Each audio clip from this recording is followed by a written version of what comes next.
السلام علیکم ورحمۃ اللہ وبرکاتہ۔ الحمدللہ الذی ابدأ الافلاک والارضین والصلاة والسلام علی اشرف الانبیاء والمرسلین وعلی آلہ واصحابہ اجمعین، اما بعد فاعوذ باللہ من الشیطان الرجیم، بسم اللہ الرحمن الرحیم۔ قل ان کنتم تحبون اللہ فاتبعونی یحببکم اللہ ویغفر لکم ذنوبکم واللہ غفور الرحیم۔ صدق اللہ العظیم وبلغنا رسولہ النبی الکریم ونحن علی ذلک لمن الشاہدین والشاکرین والحمد للہ رب العالمین۔ آئیے کچھ سننے یا سنانے سے قبل آقائے رحمت دریائے نعمت مصطفیٰ جان رحمت صلی اللہ تعالی علیہ وسلم کی بارگاہ بے کس پناہ میں درود شریف کا نذرانہ عقیدت پیش کریں، پڑھیں اللہم صلی علی سیدنا و مولانا محمد وعلی آل محمد وبارک وسلم صلاۃ و سلاما علیک یا رسول اللہ صلی اللہ تعالی علیہ وسلم۔ حضرات گرامی، خطبہ مسنونہ کے بعد میں نے قرآن مقدس کی ایک آیت مقدسہ کی تلاوت کرنے کا شرف حاصل کیا۔ اللہ رب العزت قرآن مقدس میں ارشاد فرماتا ہے، قل، اے محبوب آپ لوگوں سے فرما دیجئے، ان کنتم تحبون اللہ، اگر تم اللہ سے محبت کرتے ہو، اگر تم اللہ کو دوست رکھتے ہو، فاتبعونی، تو میری پیروی کرو۔ اللہ کے رسول صلی اللہ علیہ وسلم کی پیروی کرنے سے ملے گا کیا؟ اللہ جل مجدہ الکریم خود اپنے محبوب کو حکم دے رہا کہ اے محبوب لوگوں سے آپ فرما دیجئے کہ اے لوگوں میری پیروی کرو۔ اللہ کے رسول صلی اللہ علیہ وسلم کی پیروی کرنے سے کیا ملے گا؟ خود اللہ آگے ارشاد فرماتا ہے، یحببکم اللہ، جب تم اللہ کے رسول صلی اللہ علیہ وسلم کی پیروی کرو گے تب اللہ تم سے محبت کرے گا، اور جب اللہ ہم سے محبت کرنے لگے گا تب کیا ہوگا؟ خود اللہ رب العزت ارشاد فرماتا ہے، وَيَغْفِرْ لَكُمْ ذُنُوبَكُمْ، اللہ تمہارے گناہوں کو بخش دے گا، کیونکہ اللہ غفور الرحیم ہے۔ اللہ خود ارشاد فرماتا ہے، واللہ غفور الرحیم، اور اللہ بہت زیادہ معاف فرمانے والا اور رحم فرمانے والا ہے۔ عزیزان ملت اسلامیہ، اللہ رب العزت خود اپنے محبوب کی پیروی کرنے کا حکم دے رہا ہے۔ جب تک اس کے محبوب کی پیروی، اس کے محبوب کی اتباع نہیں کریں گے ہم، جب تک اللہ ہم سے محبت نہیں کرے گا۔ ہم اللہ رب العزت سے محبت کرنے کا دعویٰ تو کریں گے، لیکن اللہ کب محبت کرے گا؟ اللہ خود ارشاد فرماتا ہے، فاتبعونی، اے محبوب تم فرما دو کہ یہ لوگ تمہاری پیروی کریں۔ جب ہم اللہ کے رسول کی پیروی کریں گے تب اللہ یحببکم اللہ، اللہ خود ارشاد فرماتا ہے کہ جب یہ تمہاری پیروی کریں گے تب ہم ان سے محبت کریں گے، اور جب اللہ ہم سے محبت کرے گا تو اللہ ہمارے گناہوں کو بخش دے گا، کیونکہ اللہ بخشنے والا مہربان ہے۔ عزیزان ملت اسلامیہ، اللہ رب العزت دوسرے مقام پر خود ارشاد فرماتا ہے، من یطع الرسول فقد فاز فوزا عظیما، جس نے رسول کی اطاعت کی وہی کامیاب لوگ ہیں، اور جس نے رسول کی اطاعت کی گویا اس نے اللہ کی اطاعت کی۔ خود اللہ جل مجدہ الکریم ارشاد فرماتا ہے، من یطع الرسول فقد اطاع اللہ، جس نے رسول کی اطاعت کی، جس نے رسول کی فرما برداری کی گویا اس نے اللہ کی فرما برداری کی، گویا اس نے اللہ کی فرما برداری کی، گویا اس نے اللہ کی اتباع کی۔ پتہ چلا کہ رسول کی فرما برداری رب کی فرما برداری ہے، رسول کی محبت رب کی محبت ہے۔ ایک لفظ محبت ہوتا ہے، ایک لفظ اطاعت ہوتا ہے، اور محبت اور اطاعت یہ دونوں الگ الگ لفظ ہیں، لیکن حقیقتاً دونوں ایک ہیں۔ جب انسان کسی سے محبت کرتا ہے اصل میں محبت ہوتی ہے، سچی محبت ہوتی ہے، تو انسان صرف اس سے محبت ہی نہیں کرتا ہے بلکہ وہ جس چیز کا حکم دیتا ہے، جن جن چیزوں کا وہ حکم دیتا ہے اس پر عمل بھی کرتا ہے، اس کے حکم کی مخالفت نہیں کرتا ہے، اس کے حکم کو مانتا ہے۔ یہی اتباع ہے۔ محبت اور اتباع یہ دو الگ الگ لفظ ضرور ہیں لیکن حقیقتاً دونوں ایک ہیں۔ جب سچی محبت حضور سے ہمیں ہوگی تو ہم حضور سے محبت بھی کریں گے، حضور کی اطاعت بھی کریں گے، حضور کی فرما برداری بھی کریں گے، اور رسول کی محبت ہی کا نام ایمان ہے، رسول کی محبت ہی کا نام ایمان ہے۔ اللہ کے رسول صلی اللہ تعالی علیہ وسلم خود ارشاد فرماتے ہیں، حدیث پاک ہے، اللہ کے رسول نے ارشاد فرمایا، لا یؤمن احدکم حتی اکون احب الیہ من والدہ وولدہ والناس اجمعین۔ اس وقت تک کوئی مومن نہیں ہو سکتا ہے، تم میں سے اس وقت تک کوئی مومن نہیں ہو سکتا ہے جب تک کہ وہ مجھ سے اپنی اولاد سے زیادہ، اپنے والدین سے زیادہ، حتیٰ کہ تمام لوگوں سے زیادہ مجھ سے محبت نہ کرے، جب تک کہ وہ مومن نہیں ہو سکتا ہے۔ عزیزان ملت اسلامیہ، رسول ہی کی محبت کا نام ایمان ہے۔ اصل ایمان ہے عشق مصطفیٰ، روح ایمان ہے عشق مصطفیٰ، جان ایمان ہے عشق مصطفیٰ۔ ہمیں چاہیے کہ ہم آقا کریم صلی اللہ تعالی علیہ وسلم سے بے پناہ محبت کریں، حدیں توڑ کر کے محبت کریں۔ تمام لوگوں سے محبت کرنے کی ایک حد ہوتی ہے، والدین سے محبت کرنے کی ایک حد ہوتی ہے، اپنے اساتذہ کرام سے محبت کرنے کی ایک حد ہوتی ہے، بیوی بچوں سے محبت کرنے کی ایک حد ہوتی ہے، اور رسول سے محبت کرنے کی حد یہ ہے کہ انسان ساری حدوں کو پار کر جائے، ان حدوں سے باہر نکل جائے۔ صحابہ کرام رضوان اللہ تعالی علیہم اجمعین کی سیرت کا آپ اگر مطالعہ کریں تو صحابہ کرام رضوان اللہ تعالی علیہم اجمعین آقا کریم صلی اللہ تعالی علیہ وسلم سے بے پناہ محبت کیا کرتے تھے، بے پناہ محبت کیا کرتے تھے۔ حضرت سیدنا صدیق اکبر رضی اللہ تعالی عنہ ہیں، ابتدائی اسلام کا زمانہ ہے، اللہ کے رسول صلی اللہ تعالی علیہ وسلم کے ساتھ خانہ کعبہ کے پاس تشریف لاتے ہیں، آقا کریم جلوہ افروز ہیں، سیدنا صدیق اکبر کھڑے ہوتے ہیں اور تبلیغ اسلام فرماتے ہیں، اسلام کی حقانیت کی بات بتاتے ہیں، تقریر فرماتے ہیں۔ حضرت سیدنا صدیق اکبر رضی اللہ تعالی عنہ تقریر فرما رہے ہیں، دوران تقریر ادھر سے کفار مکہ نے آپ پر حملہ کر دیا، آپ گر گئے، بے ہوش ہو گئے، آپ کا پورا بدن خون سے لہو لہان ہو گیا، آپ بے ہوش ہو گئے۔ کفار مکہ نے یہ سمجھا کہ سیدنا صدیق اکبر کا بچنا اب مشکل ہے، لیکن رب کا فضل ان پر تھا، رب کا فضل ان پر تھا، رب کی عنایت ان پر تھی، مصطفیٰ کریم صلی اللہ تعالی علیہ وسلم کا ساتھ تھا۔ عزیزان ملت اسلامیہ، سیدنا صدیق اکبر رضی اللہ تعالی عنہ کی والدہ ماجدہ کو پتہ چلتا ہے، سیدنا صدیق اکبر رضی اللہ تعالی عنہ کے پاس آ جاتی ہیں۔ کچھ دیر کے بعد سیدنا صدیق اکبر کو ہوش آیا، جب ہوش آیا تو ماں دوڑ پڑتی ہیں اور سیدنا صدیق اکبر رضی اللہ تعالی عنہ کا حال پوچھتی ہیں کہ اے میرے پیارے بیٹے، تم کس حال میں ہو، تمہاری طبیعت کیسی ہے، تم کیسا محسوس کر رہے ہو؟ تو سیدنا صدیق اکبر کیسا عشق بھرا جواب دیتے ہیں کہ اے میری ماں، میرا حال بعد میں پوچھنا، پہلے یہ بتاؤ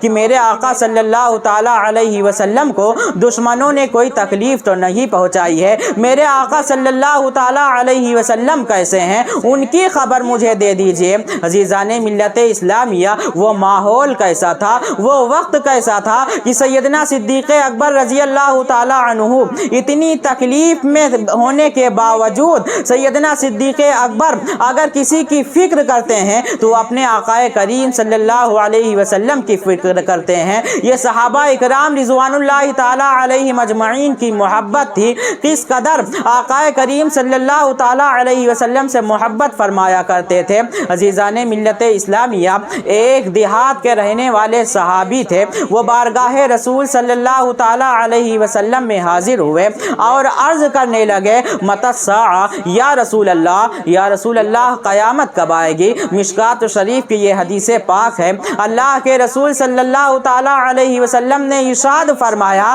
کہ ما اعددت لہا، تم نے قیامت کے لیے کیا تیاری کی ہے؟ وہ صحابی عرض کرتے ہیں یا رسول اللہ، میں نے قیامت کے لیے کوئی تیاری نہیں کی ہے، انی احب اللہ و رسولہ، لیکن میں اللہ و رسول سے بے پناہ محبت کرتا ہوں۔ عزیزان ملت اسلامیہ، حضرت انس فرماتے ہیں، بخاری شریف کی حدیث پاک ہے، اللہ کے رسول صلی اللہ تعالی علیہ وسلم نے ارشاد فرمایا کہ تم جس سے دنیا میں محبت کرتے ہو قیامت کے دن اسی کے ساتھ رہو گے۔ حضرت انس فرماتے ہیں کہ صحابہ اکرام رضوان اللہ تعالی علیہم اجمعین کو پوری زندگی میں اس قدر کبھی خوشی حاصل نہیں ہوئی کہ جب آقا کریم نے یہ ارشاد فرمایا کہ تم دنیا میں جس سے محبت کرتے ہو قیامت کے دن اسی کے ساتھ اٹھائے جاؤ گے۔ صحابہ اکرام بے حد خوش تھے۔ حضرت انس فرماتے ہیں کہ اس وقت صحابہ اکرام کو اتنی خوشی حاصل ہوئی کہ زندگی میں کبھی حاصل نہیں ہوئی۔ صحابی کا عقیدہ کیا تھا؟ وہ دیہات کے رہنے والے صحابی نے یہ نہیں کہا تھا کہ قیامت کے لیے میں نے نمازیں بہت پڑھی ہیں، میں نے روزے بہت رکھے ہیں، میں نے حج و زکوٰۃ بہت کیے ہیں۔ وہ صحابی تھے، ان کے پاس نیک اعمال بہت زیادہ تھے، ان کے پاس نیک اعمال کی کمی نہیں تھی، لیکن انہوں نے بارگاہ رسول صلی اللہ علیہ وسلم نے نہ اپنا روزہ پیش کیا، نہ اپنی نمازیں پیش کی، نہ اپنا اچھا کام پیش کیا۔ اگر کچھ پیش کیا تو وہ محبت رسول کا اظہار فرمایا اور فرمایا کہ میں سب سے زیادہ اللہ و رسول سے محبت کرتا ہوں۔ گویا وہ صحابی کہہ رہے تھے کہ نہ طاعت پر، نہ تقوی پر، نہ زہد و اتقاء پر ہے، ہمارا ناز جو کچھ ہے محمد مصطفیٰ پر ہے۔ عزیزان ملت اسلامیہ، صحابی کس قدر اللہ کے رسول سے محبت کیا کرتے تھے، صحابی کس قدر محبت کیا کرتے تھے۔ بخاری شریف کی حدیث پاک ہے اور اس حدیث میں حضرت عروہ جو اس وقت ایمان نہیں لائے تھے، اور اس حدیث کا تعلق واقعہ حدیبیہ سے ہے۔ واقعہ حدیبیہ کی تفصیل میں نہ جا کر کے بس اتنا سمجھ لیں کہ آقا کریم صلی اللہ تعالی علیہ وسلم مدینہ شریف سے نکلے عمرے کی نیت سے، اور آپ کے ساتھ 1500 صحابہ اکرام کی جماعت تھی، اور آقا کریم صلی اللہ تعالی علیہ وسلم جب مقام حدیبیہ میں پہنچے تو وہاں ٹھہر گئے، اور ادھر کفار مکہ جو تھے، کفار مکہ اللہ کے رسول صلی اللہ علیہ وسلم اور ان کے صحابہ اکرام کو مکہ مکرمہ میں نہ آنے کا ان لوگوں نے یہ پلان بنا دیا تھا کہ ان کو نہ آنے دیا جائے، ان کو عمرہ نہ کرنے دیا جائے، اور آقا کریم صلی اللہ علیہ وسلم مقام حدیبیہ میں ٹھہر گئے، اور کفار مکہ نے ایک جاسوس بنا کر کے حضرت عروہ کو بھیجا۔ اس وقت حضرت عروہ ایمان نہیں لائے تھے، بعد میں ایمان لائے، اور جب ایمان لائے تو صحابی ہو گئے۔ جب صحابی ہو گئے تب انہوں نے اس روایت کو بیان کیا ہے۔ حضرت عروہ بن مسعود رضی اللہ تعالی عنہ بیان فرماتے ہیں کہ میں جب جاسوس بن کر کے صرف یہ پتہ لگانے کے لیے گیا کہ آقا کریم صلی اللہ تعالی علیہ وسلم جنگ کے لیے کیا تیاریاں کر رہے ہیں، ان کے صحابہ کیا تیاریاں کر رہے ہیں، جب میں گیا تو اس وقت میں نے دیکھا، یہ بخاری شریف کے الفاظ ہیں، حضرت عروہ صحابی رسول بیان فرماتے ہیں کہ جب آقا کریم صلی اللہ تعالی علیہ وسلم اپنا لعاب دہن زمین پر گرانا چاہتے تھے، لعاب دہن یعنی منہ کے تھوک کو لعاب دہن کہتے ہیں، آقا کریم صلی اللہ تعالی علیہ وسلم جب اپنا لعاب دہن زمین پر گرانا چاہتے تو تمام صحابہ اکرام دوڑ پڑتے اور اپنے ہاتھوں میں لے لیتے، اپنے چہروں پر مل لیتے، اپنے سینوں پر مل لیتے، اپنے آنکھوں سے لگا لیتے۔ عزیزان ملت اسلامیہ، اس حدیث سے ایک بات عقیدے کی معلوم ہوتی ہے، عقیدے کی بات پتہ چلتی ہے کہ صحابی کا عقیدہ کیا تھا۔ 1500 صحابہ اکرام اس وادی میں، اس جگہ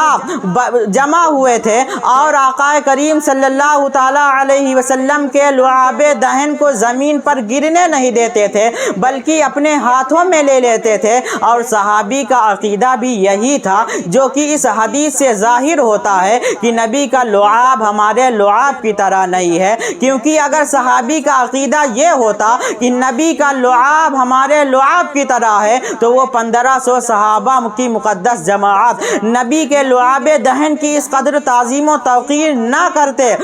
نبی کی اس قدر تعظیم و توقیر نہ کرتے اس لعاب دہن کی، کیونکہ لعاب دہن ان صحابہ اکرام کے پاس بھی موجود تھا۔ لیکن صحابی کا عقیدہ کیا تھا؟ صحابی کا عقیدہ یہی تھا کہ ہمارا لعاب دہن آقا کریم کے لعاب دہن کی طرح نہیں ہے۔ تو جب آقا کریم صلی اللہ تعالی علیہ وسلم کا لعاب دہن صحابی کے لعاب دہن کی طرح نہیں ہے تو آج کے لوگوں کی طرح کیسے ہو سکتا ہے؟ اور جب آقا کریم صلی اللہ تعالی علیہ وسلم کا لعاب صحابی کی طرح نہیں ہے تو آقا کریم کسی کی طرح کیسے ہو سکتے ہیں؟ عزیزان ملت اسلامیہ، اور وہ صحابی بیان فرماتے ہیں حضرت عروہ بن مسعود رضی اللہ تعالیٰ عنہ کہ میں نے دیکھا کہ جب آقا کریم صلی اللہ تعالیٰ علیہ وسلم وضو فرماتے ہیں اور وضو کا پانی جو آپ کے بدن مبارک سے مس ہو کر کے زمین میں گرنا چاہتا ہے تو تمام صحابہ اکرام دوڑ پڑتے ہیں۔ حضرت عروہ بیان فرماتے ہیں،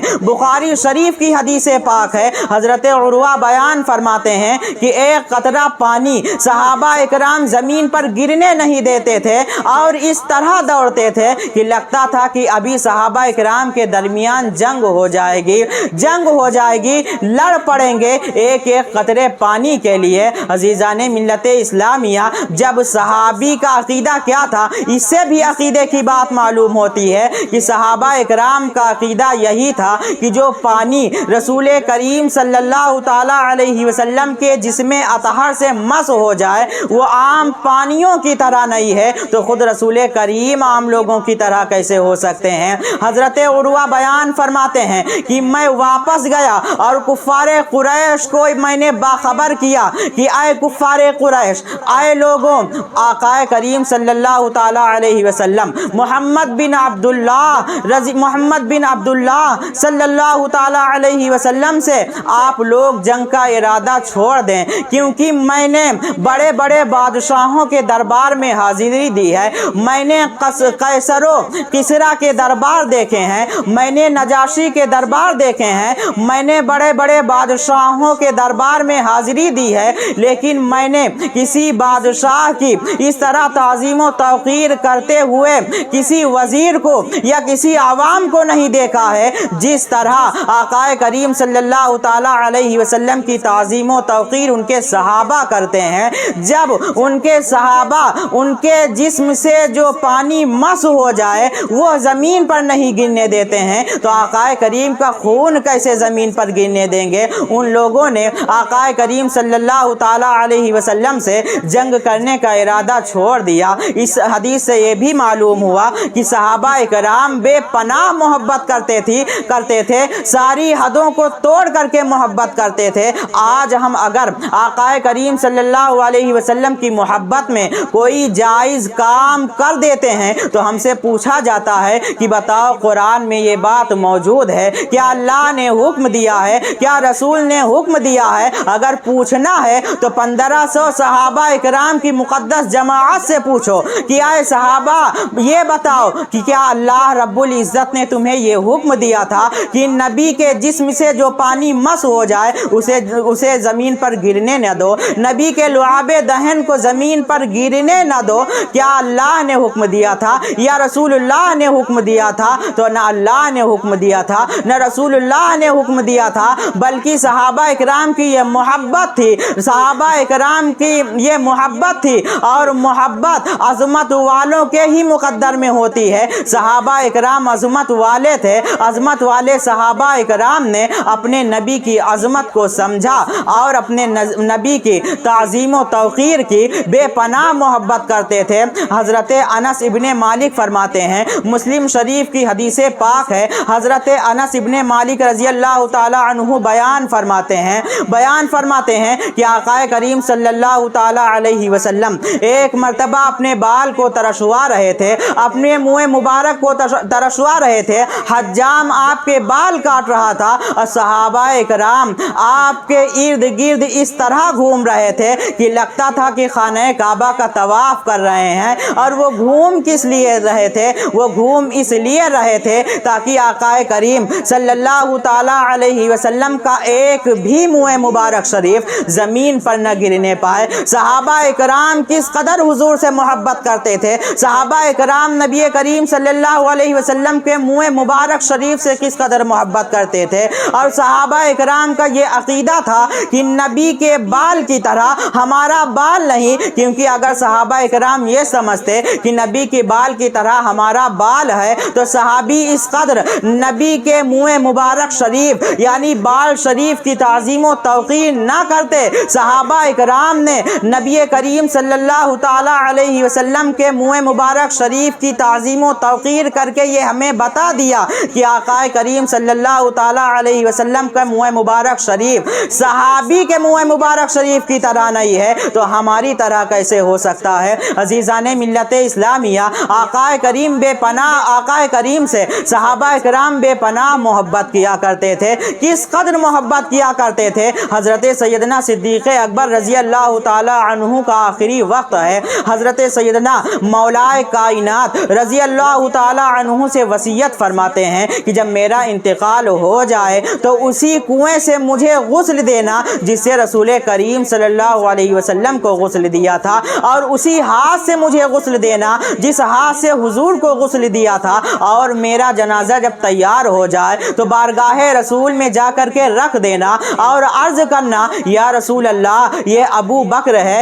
اجازت چاہتا ہے، آپ کے پہلو میں دفن ہونا چاہتا ہے۔ اگر آقا کریم صلی اللہ تعالی علیہ وسلم کے حجرے کا دروازہ کھل جائے تو سمجھ لینا کہ آقا کریم صلی اللہ تعالی علیہ وسلم کی طرف سے اجازت مل گئی ہے۔ یہ عزیزان ملت اسلامیہ، حضرت سیدنا صدیق اکبر کے انتقال کے بعد مولائے کائنات نے اسی طرح کیا۔ سیدنا صدیق اکبر رضی اللہ تعالی عنہ کا جنازہ حضور رسول کریم صلی اللہ تعالی علیہ وسلم کی بارگاہ میں روضہ انور پر لے کر کے حاضر ہو گئے اور عرض کیا یا رسول اللہ یہ ابو بکر آیا ہے، آپ کے پہلو میں دفن ہونا چاہتا ہے۔ آقا کریم صلی اللہ تعالی علیہ وسلم کے روضہ انور کا دروازہ خود بخود کھل گیا اور قبر انور سے آواز آئی ادخلوا الحبیب الی الحبیب فإن الحبیب الی الحبیب مشتاق۔ آئے حضرت علی کی طرف سے حضرت علی نے عرض کیا، بارگاہ رسول سے آواز آئی